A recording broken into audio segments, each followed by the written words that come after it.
अच्छा, ये ठीक है। रफसी का जो पैच होता है ये पता चल जाता है आप लोगों को पहले कि ये रफसी आने वाला है बिल्कुल। या कोई मौसम ख़राब है? बिल्कुल। तो ये कितनी देर तक अभी तक का आपके एक्सपीरियंस के मुताबिक लॉन्गेस्ट Depends. पैच कितना आपने देखा हुआ है इसका? 7 दिन 7 दिन का? 7 दिन तो 7 उसमें दिन फिर आप सेल भी नहीं कर रहता है। पाते, वहीं पे स्टक रहते हैं एक जगह? नहीं, सेल तो हमने किया था डेफिनेटली, उसके एवेसिव मैनूवर्स भी होते हैं, हमने वो भी किए थे, बट उसमें सिचुएशन ये थी कि हम लोग थे ब्लैक सी में। ब्लैक सी एक ऐसा सी है जो कि हर तरफ से इनक्लोज्ड है, ठीक है। वो कहीं से खुला हुआ नहीं है, उसका एक ही निकलने का रास्ता है और वो है इस्तांबुल स्ट्रेट। ठीक है। ठीक है, और इस्तांबुल स्ट्रेट की तरफ हमें जाना ही नहीं था क्योंकि हम खड़े हुए थे रोमानिया में। ठीक है, तो अब आपने जाना कहीं है नहीं, आपने वहीं पे खड़े भी रहना है और वो समंदर भी रहता है। ठीक है, तो अब वहाँ पे हेल स्टॉर्म आ रहा है, स्नो स्टॉर्म आ रहा है, तो पूरे जहाज़ पे पूरा जहाज़ आगे से पीछे तक सफ़ेद हुआ, बर्फ़ ही बर्फ़ गिर रही है, ओले ही ओले गिर रहे हैं, तो इट वाज क्वाइट टेरेबल। पर अब आपका वॉयज ही नहीं, आपने कहीं जाना नहीं, आपने रहना ही वहीं पे, तो क्या करें, फिर आपने बर्दाश्त करना है उसको। सही। तो इस सिचुएशन में किस तरह फिर इस सिचुएशन में एंकर पे नहीं रहते, मैं हर रोज़ एंकर उठाता था, एंकर उठा के और उसके बाद हम निकलते रहते थे खाली ज़िगज़ैग ऊपर अप एंड डाउन मूव। ये एंकर बता भी दीजिए, ये किसको कहते हैं? लंगर को, जो बीच में जो है उसका सारा फॉरवर्ड में जो जिसको कहते हैं ना लंगर अंदाज हुआ हुआ जब बहरी, हाँ हाँ बिल्कुल, वो फॉरवर्ड में एक एंकर होता है जिसको चेन की मदद से हम नीचे डालते हैं और वो फिर ज़मीन पे जाके ना हाँ वो मैंने देखा हुआ है उसका जो है ना बिल्कुल इसको पंजा सा बना होता है बिल्कुल, ऐसे। बिल्कुल। तो उसका असल पर्पस क्या होता है? उसका पर्पस यही होता है कि जब डीप सी में आप होंगे, जब आप पोर्ट में बंधे हुए नहीं हैं लेकिन आपने जहाज़ को चलाना भी नहीं है, ठीक है, तो रोकना आप कहीं पे खड़े रहना चाहते हैं तो आप उसको ड्रॉप करके और खड़े रहें। ठीक हो गया।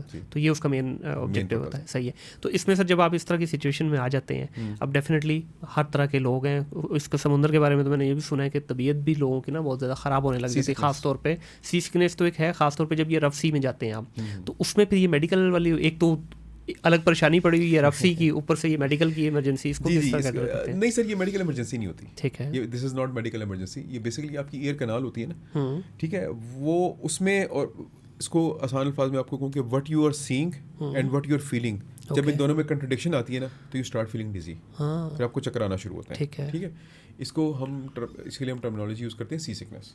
ओके। कि आपका जहाज़ रोल हुआ, अब आप देख रहे हैं कि मेरा जहाज़ तो सीधा है, अब जिस इंसान की परसेप्शन ऐसा ना कि जहाज़ मेरा सीधा है, समंदर टेढ़ा हो गया है, ठीक है, एयर कैनाल कहती है कि नहीं समंदर सीधा है, तुम टेढ़े हो गए, सही है। ठीक है, ये जो परसेप्शन में डिफरेंस आता है ना, ये आपको फिर डिजीनेस आपके लिए लेके आता है। ठीक है। हर एक को होता नहीं है, लेकिन जिनको होता है तो उनमें से अक्सर तो ऐसे होते हैं जिनको पूरी उम्र ही होता रहता है।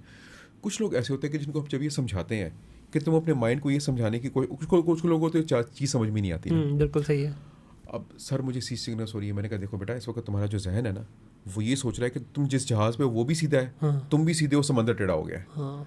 तुम्हारी एयर कैनाल का जो प्रेशर है वो तुम्हें बता रहा है कि नहीं तुम्हारा हेड टिल्ट हुआ हुआ है एक तरफ, ठीक है, लेकिन तुम्हारा जहन इन दोनों चीज़ों को जब ले रहा है ना, वो CPU है, वो कंफ्यूज हो रहा है कि इसकी आंखें मुझे कुछ और बता रही हैं, इसके कान मुझे कुछ और बता रहे हैं, प्रेशर तो आपका यहाँ से आ रहा था कानों से। तो मैंने कहा तू अपने जहन को ये समझाओ कि तुम सीधे नहीं हो, तुम टेढ़े हो रहे हो। सही। ठीक है, some people get use to it और वो चंद साल बाद आहिस्ता आहिस्ता उनको फिर सी सिकनेस नहीं होती, जितना मर्जी जहाज रोल हो जाए। लेकिन कुछ लोग ऐसे होते हैं जिनको पूरी उम्र ही होती रहती है, तो उनके लिए फिर हमारे पास वो एंटी सी सिकनेस टैबलेट्स होती हैं। ठीक है, वो जब आप उनको दे देते हैं ना तो उनको ज़बरदस्ती फिर रियलाइज़ करवाती हैं कि कुछ नहीं हो रहा, तुम रिलैक्स करके लेटे रहो। ठीक है, फिर उनको उल्टियाँ आना बंद हो जाती हैं। ठीक है, क्योंकि बेसिकली इसमें होता ये है कि इंसान को उल्टियाँ आती हैं, उसको डिजीनेस फील होती है, उसको चक्कर आते हैं, आंखें उसकी लाल हो जाती हैं, but this is not a medical emergency.